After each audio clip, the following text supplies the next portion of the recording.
Om Shanti. Om Shanti. Good morning. आज प्यारे बाप दादा के 11 फरवरी 2023 की महावाक्य सुनते हैं। मीठे बच्चे, सदा अपने को राजऋषि समझकर चलो तो तुम्हारे सब दिन सुख के बीतेंगे। राजऋषि आज पूरा दिन स्वमान माया के घुटके से बचे रहेंगे। प्रश्न है, कौन सा चांस तुम्हें अभी है फिर नहीं मिलेगा? उत्तर, अभी थोड़ा समय है जिसमें पुरुषार्थ कर पढ़ाई से उच्च पद पा सकते हो, फिर यह चांस नहीं मिलेगा। यह जीवन बड़ा दुर्लभ है, इसलिए कभी भी ये नहीं ख्याल करना कि जल्दी मरे तो छूटे। यह ख्याल उन्हें आता है जिन्हें माया बहुत तंग करती है या कर्म भोग है। तुम्हें तो बाबा की याद से मायाजित बनना है। गीत है आज का, धीरज धर मनुआ। ओम शांति। बच्चों ने गीत सुना, किसने कहा और किसने सुना? बेहद के बाप ने कहा, सभी सेंटर्स के बच्चों ने सुना। देखो, बाबा का बुद्धियोग सभी बच्चों की तरफ जाता है। हाँ, जो सामने हैं उनके लिए नहीं, लेकिन जो सेंटर पर बैठे हैं उनके लिए भी। तो सभी सेंटर्स के जो भी ब्राह्मण कुलभूषण स्वदर्शन चक्रधारी अथवा राजऋषि बच्चे हैं, उन बच्चों को यह भी स्मृति में रहना चाहिए, हम राजऋषि हैं, राजाई के लिए पुरुषार्थ कर रहे हैं। जिस राज्य में देखो तो सदैव सुख के दिन व्यतीत होते हैं। कलयुग में तो सुख के दिन बीतते नहीं। तुम जो राजऋषि हो, तुम्हारे भी सुख के दिन यहाँ बीतने चाहिए। देखो, सतयुग में तो होंगे ही, लेकिन यहाँ संगम युग पर हमारे सुख के दिन बीतने चाहिए। अगर बच्चे अपने को राजऋषि समझते हैं, देखो हमारे भी कब, जब बच्चे खुद को राजऋषि समझते हैं, फिर निश्चय अटल बाबा पर, खुद पर या ड्रामा पर निश्चय अटल अडोल कायम है, तो नहीं तो घड़ी घड़ी भूल जाने से माया के गुटके बहुत खाते। बच्चे जानते हम बाबा के राजयोग से सदा सुख का वर्षा ले रहे हैं अथवा नर से नारायण बन रहे हैं। सो तो सिवाय परमात्मा के कोई बना न सके। परमात्मा जब कहा जाता है तो किसी साकार व आकार की तरफ बुद्धि नहीं जाती है, निराकार की तरफ बुद्धि जाती है। वो तो निराकार बाप है, उनको याद करते, बाबा धीरज देते। बच्चे बाकी थोड़े रोज है। यह कलयुग नरक बदल स्वर्ग होगा। हेवन की स्थापना, हेल का विनाश तो गाया है। भगवान स्वयं बैठ राजयोग सिखाते। कोई भी मनुष्य चाहे हेल का चाहे हेवन का हो, राजयोग सिखा न सके। बच्चे जानते हैं हम ब्रह्मा मुख वंशावली, ब्राह्मण कुलभूषण स्वदर्शन चक्रधारी है। हम आत्माओं को सृष्टि चक्र की नॉलेज देते हैं। देवता ये नहीं जानते स्वदर्शन चक्र श्री कृष्ण को व विष्णु को क्यों देते हैं? क्योंकि तुम ब्राह्मण अभी संपूर्ण नहीं बने, नीचे ऊपर होते रहते हो। यह स्वदर्शन चक्र की चक्र निशानी है हमारे फाइनल की, फाइनल रिजल्ट है हमारा वो। आज तुम स्वदर्शन चक्र फिराते, कल माया से हार खाकर फिर गिरते हो, तो तुमको अलंकार कैसे दे? बाबा पूछ रहे कैसे दे हम? स्वदर्शन चक्र तो स्थायी चाहिए, इसलिए विष्णु को दिखाते हैं। ये बहुत गुह्य बात है। जहाँ भी विष्णु का मंदिर है वह कोई भी स्वदर्शन चक्रधारी का मंदिर हो, वहाँ जाकर तुम ये समझा सकते हो। श्री कृष्ण को भी स्वदर्शन चक्र देते हैं। राधे कृष्ण युगल के चित्र में स्वदर्शन चक्र नहीं देते। स्वदर्शन चक्रधारी तो तुम ब्राह्मण कुलभूषण हो, जिनको परमपिता परमात्मा स्वदर्शन चक्रधारी अथवा त्रिकालदर्शी बनाते हैं। वही जब देवता बनते हैं तो उन्हों को त्रिनेत्री, त्रिकालदर्शी, त्रिलोकीनाथ कह नहीं सकते। देवताएं त्रिलोकीनाथ, त्रिकालदर्शी नहीं, हम ब्राह्मण हैं।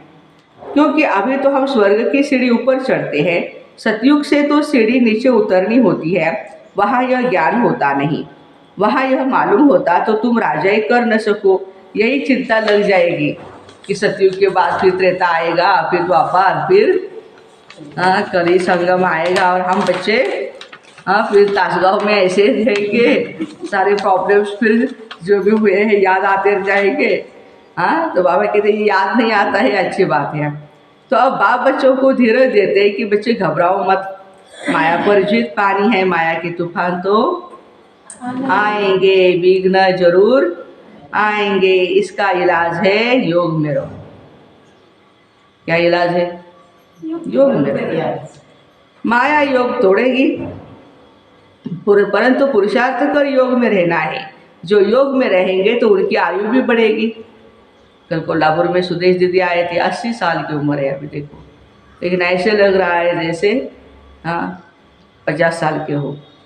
इतनी खुशी, इतना उत्साह उनको देखते ही जानकी दादी की याद आ रही थी। तो बाबा कहते योग में रहने से आयु बढ़ेगी। जितनी आयु बढ़ेगी उतना अंत तक बाबा से योग लगाए वर्षा लेते रहेंगे। योग से ही तंदुरुस्ती को भी ठीक करना है। इसलिए बाबा कहते योगी भव, मेरे को निरंतर याद करो। जितना पुरुषार्थ करेंगे उतना स्वर्ग में प्रारब्ध पाएंगे।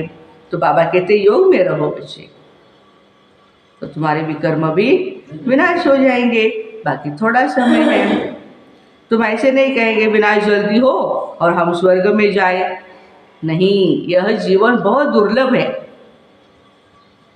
ऐसे नहीं अभी शरीर छोड़ फिर नया शरीर लेकर पढ़ाई पढ़ेंगे। बाल अवस्था में ही होगा तो विनाश आरंभ हो जाएगा। बालिग भी नहीं बढ़ सकेगा, क्योंकि इसमें छोटे बड़े सबका विनाश होने वाला है। अभी शरीर छोड़ देंगे तो बच्चा ही रहेंगे। बच्चे से बड़े होने में कितना टाइम जाएगा? बाबा कहते तब तो विनाश ही होगा। तो जल्दी मरे, यह वही कहेंगे जिनको माया बहुत तंग करती है या कोई कर्म भोग है, उनसे छूटना चाहते हैं, परंतु यह चांस फिर नहीं मिलेगा। इसलिए पुरुषार्थ में जुट जाओ। बाकी तो जब समय आएगा तो न चाहते भी सब कुछ जाना पड़ेगा। कोई चाहे या न चाहे जाना पड़ेगा, बहाने नहीं दे सकेंगे, क्योंकि बाप सबको रूहानी यात्रा पर ले जाएगा। ऐसे नहीं सिर्फ 10-20 लाख को ही ले जाएगा,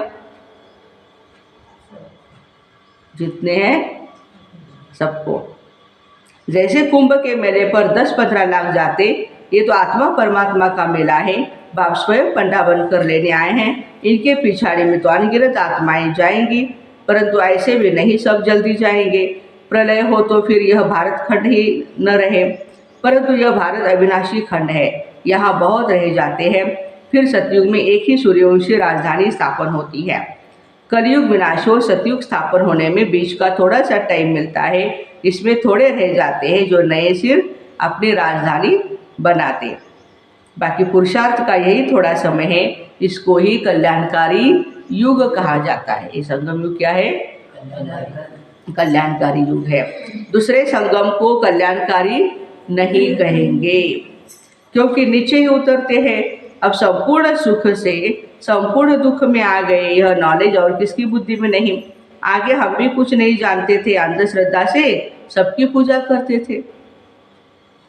अब तो हर प्रकार की श्रीमत मिलती है। धंधा भी वही करते हैं जो कोई बिरला व्यापारी करे। जैसे हुनर सीखना होता है, एक आर्ट होती है, यह है मनुष्यों को देवता बनाने का हुनर, आर्ट है। इस पर ध्यान देना है। बाबा रोज अमृत वेले आकर पढ़ाते, तो उस समय बाप के सामने सब सेंटर्स के बच्चे हैं। बाबा कहते मैं तुम सभी बच्चों को याद करता हूँ, एक दो को नहीं। बाबा हम बच्चों को याद करते हैं। इसमें माया तुम्हें कोई विघ्न नहीं डालती है। तुम बच्चे मुझे घड़ी घड़ी भूल जाते, माया तुमको विघ्न डालती है। कोई लिखते हैं बाबा हम बच्चों को न भुलाना, परंतु मैं तो कभी नहीं भूलता। कोई बच्चे कहते होंगे बाबा अब हमें भूल न जाना। बाबा कहते बच्चों मैं नहीं भूलता हूँ आपको, मुझे तो सबको वापस ले जाना है। मैं तो रोज याद कर देता हूँ, बच्चों को खजाना भेज देता हूँ। हम मुरली क्या है? हमारा खजाना है। सबको ललकार करता हूँ, बाबा की श्रीमत पर बेहद का वर्षा लेने का पुरुषार्थ करो। इसमें गफलत व बहाना मत करो। कहते हैं कर्म बंधन है, यह तो तुम्हारा है, बाप क्या करेगा इसको। बाबा कहते योग में रहो तो कर्म बंधन कटता जाएगा, तुमसे विकर्म नहीं होंगे। फायदा देखो योग में रहने से क्या होता है, आधा कल्प तुम विकर्मों से छूट जाएंगे। फिर उच्च पद पाने के लिए सर्विस भी करनी है। मम्मा बाबा कैसे अच्छी रीति समझाते, कोई बच्चे भी अच्छी सर्विस करते हैं। तुमसे कोई पूछे तुम्हारी एम ऑब्जेक्ट क्या है, तो यह कार्ड हाथ में दे दो, लक्ष्मी नारायण, उससे सब समझ जाएंगे यह किस धंधे में लगे हैं। ये तो बड़े व्यापारी है, हर एक की रग देखनी है। सबसे अच्छा है चक्र पर समझाना, स्वदर्शन चक्र। कैसा भी आदमी हो चक्र को देख समझ जाएगा। बरोबर ये कलयुग है, अब सतयुग आने वाला है। क्रिश्चियन को भी समझा सकते हो। क्या समझाना है उनको, यह हेल है, हेल माना नरक। अब हेवन स्थापन होने वाला है, स्वर्ग, वह तो जरूर हेवनली गॉड फादर ही करेगा। परंतु मनुष्यों की बुद्धि ऐसी है जो अपने को नरकवासी समझते ही नहीं। क्या समझते हैं, स्वर्गवासी भी नहीं समझते, नरकवासी भी नहीं। कहते हैं फलानी स्वर्गवासी हुआ, ठीक है, फलाना स्वर्गवासी हुआ तो समझना चाहिए जरूर हम नरक में हैं। अभी कलयुग है, पुनर्जन्म भी जरूर कलयुग में ही लेंगे। स्वर्ग है कहाँ, बाबा तो कहते हैं शमशान में जाकर भी समझाओ। कोई मरता है, कोई शरीर छोड़ता है तो वहाँ जाकर भी शमशान घाट में समझाओ। परंतु बच्चे झट थक जाते हैं। समझाना चाहिए, अभी तो कलयुग है। अगर स्वर्ग में पुनर्जन्म लेना चाहते हो तो आकर समझो, हम भी पुरुषार्थ कर रहे हैं जो फिर नरक रहेगा ही नहीं। स्वर्ग में चलना है, वहाँ विष नहीं मिलेगा, उसको यहाँ ही छोड़ना पड़ेगा। कैसे, ये बाबा युक्तियाँ बताते हैं। नेपाल में विजया अष्टमी के दिन छोटे बड़े सब शिकार करते हैं। तुमको भी सबको समझाना है, घर घर में शिव का और लक्ष्मी नारायण का चित्र जरूर रखना है। कौन सा चित्र रखना है घर में, एक शिव का और दूसरा लक्ष्मी नारायण का। नौकरों को मिस्त्रियों को भी समझाना है, मौत सामने खड़ा है, बाबा को याद करो तो वर्षा मिल जाएगा। बाबा सभी की मनोकामनाएं स्वर्ग के लिए पूरी करते। योग लगाने से बाबा साक्षात्कार भी करा सकते। बाबा है ही कल्याणकारी, तो बच्चों को भी ऐसा कल्याणकारी बनना है। गरीब ही अपना कल्याण करते, साहूकार मुश्किल ही करते। सन्यासी भी जो नामी ग्रामी है वह अंत में आएंगे। अब बहुत करके गरीब साधारण ही ज्ञान लेते, बाबा भी साधारण तन में आते हैं, गरीब में नहीं। अगर यह गरीब होता तो कुछ कर नहीं सकता। ब्रह्मा बाबा भी गरीब होते तो सेवा भी नहीं कर पाते। जो धन की सेवा इतनी बाबा ने की, गरीब इतनों को कैसे संभालेगा, बरोबर है ना। हाँ, तो युक्ति देखो कैसी रखी शिव बाबा ने। ऐसा तन पकड़ा जिसके पास थोड़ा धन है जो संभाल सकेगा सभी को, और बहुत रॉयल, साधारण ही हो, जो बलि भी चढ़े।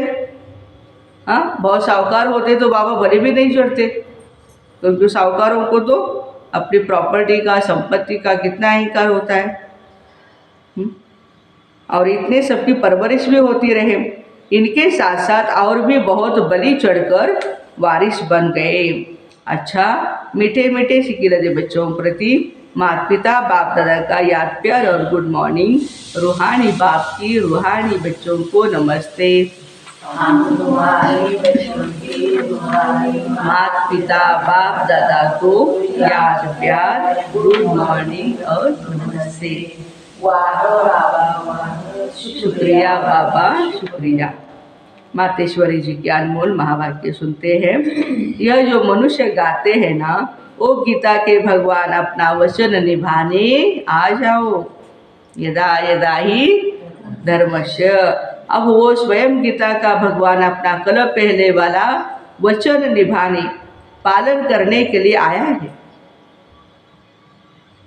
कहते हैं, हे बच्चे, जब भारत पर अति धर्म की ग्लानि होती है तब मैं इसी समय अपना अंजाम पालन करने, माना वायदा निभाने आता हूँ अवश्य। अब मेरे आने का मतलब ये नहीं कि कोई मैं युगे युगे आता हूँ, सतयुग में भी आऊँ, त्रेता युग में मैं आऊँ, नहीं, मेरा पार्ट वहाँ नहीं है। सिर्फ संगम युग आता हूँ, कलयुग के अंत और सतयुग के आदि में। सभी युगों में कोई धर्मग्लानि नहीं होती, धर्मग्लानि होती है कलयुग में। धर्मग्लानि कहाँ होती है? कलयुग में होती है। तो मानो परमात्मा कलयुग के समय आते हैं और कलयुग फिर कल्प कल्प आता है, तो मानो मैं कल्प कल्प आता हूँ। कल्प में फिर 4 युग है, इसको कल्प कहते हैं। आधा कल्प सतयुग त्रेता में सतोगुण सतो प्रधान है, वहाँ परमात्मा के आने की कोई जरूरत नहीं। फिर तीसरा द्वापर युग से तो फिर दूसरे धर्मों की शुरुआत होती है, उस समय भी अति धर्मग्लानि नहीं होती है। द्वापर युग में भी अति धर्मग्लानि नहीं होती है, तभी भी भगवान नहीं आते। अच्छा, तो इसे सिद्ध है परमात्मा तीनों युगों में नहीं आते। बाकी रहा कलयुग, उसके भी अंत में, कलयुग के भी अंत में अति धर्मग्लानि होती है। उस समय माना देखो, कलयुग के स्टार्टिंग में भी नहीं आते बाबा, कलयुग के अंत में अति धर्मग्लानि होती है।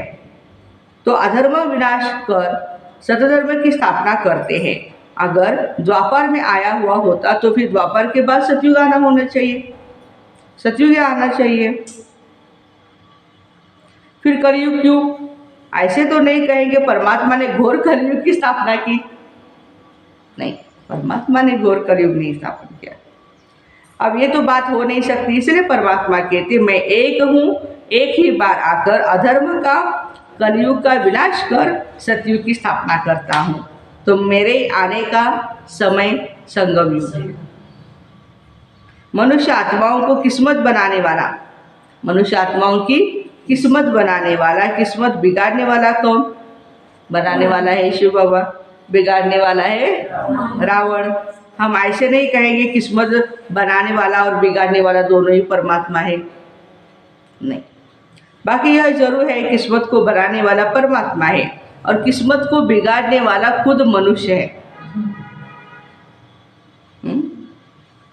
अब यह किस्मत बने कैसे और फिर गिरे कैसे, इस पर समझाया जाता। मनुष्य जब अपने को जानते हैं कि हम पवित्र बनते हैं और फिर से वो बिगड़ी हुई तकदीर को बना लेते हैं। अब जब हम बिगड़ी हुई तकदीर कहते हैं तो इससे साबित होता है कोई समय अपनी तकदीर बहुत अच्छी बनी थी जो फिर बिगड़ गई। अब वही फिर बिगड़ी तकदीर को परमात्मा खुद आकर बनाते। अब कोई कहे परमात्मा खुद तो निराकार है और तकदीर को कैसे बनाते, इस पर समझाया जाता निराकार परमात्मा कैसे अपने साकार ब्रह्मात्म द्वारा अविनाशी नॉलेज द्वारा हमारी बिगड़ी हुई तकदीर को बनाते हैं, सुधारते हैं। अब यह नॉलेज देना परमात्मा का काम है। बाकी मनुष्य आत्माएं एक दो की तकदीर को नहीं जगा सकते। तकदीर को जगाने वाला एक ही परमात्मा है, तभी तो उन्हों का मंदिर भी कायम है, शिव बाबा का मंदिर कायम है। अच्छा, धारणा के लिए मुख्य सार है, बाप ने जो मनुष्य को देवता बनाने का हुनर सिखाया है उसमें ही लगना है। सेकंड पॉइंट है, श्रीमत पर चलने में गफलत व बहाना नहीं करना है। कर्म बंधनों से छूटने के लिए याद में रहना है। वरदान, श्रेष्ठ कर्मधारी बन ऊंची तकदीर बनाने वाले पद्मा पदम भाग्यशाली भव। जिसके जितने श्रेष्ठ कर्म हैं उसकी तकदीर की लकीर भी उतनी लंबी और स्पष्ट है। श्रेष्ठ कर्म करने वाले की तकदीर लंबी और श्रेष्ठ लकीर है। तकदीर बनाने का साधन है श्रेष्ठ कर्म। श्रेष्ठ कर्मधारी बनो और पद्मा पदम भाग्यशाली की तकदीर प्राप्त करो। लेकिन श्रेष्ठ कर्म का आधार है श्रेष्ठ स्मृति। श्रेष्ठ कर्म का आधार है श्रेष्ठ स्मृति। श्रेष्ठ से श्रेष्ठ बाप की स्मृति में रहने से श्रेष्ठ कर्म ही होंगे। इसलिए जितना चाहो उतना लंबी भाग्य की लकीर खींच लो। इस एक जन्म में अनेक जन्मों की तकदीर बन सकती है। स्लोगन है, अपने संतुष्टता की पर्सनालिटी द्वारा अनेकों को संतुष्ट करना ही संतुष्ट मणि बनना है। अपने संतुष्टता की पर्सनालिटी द्वारा अनेकों को संतुष्ट करना ही संतुष्ट मणि बनना है। तो ऐसे श्रेष्ठ कर्मधारी बन ऊंची तकदीर बनाने वाले पद्मा पदम भाग्यशाली भाई बहनों को ओम शांति। Have a nice day.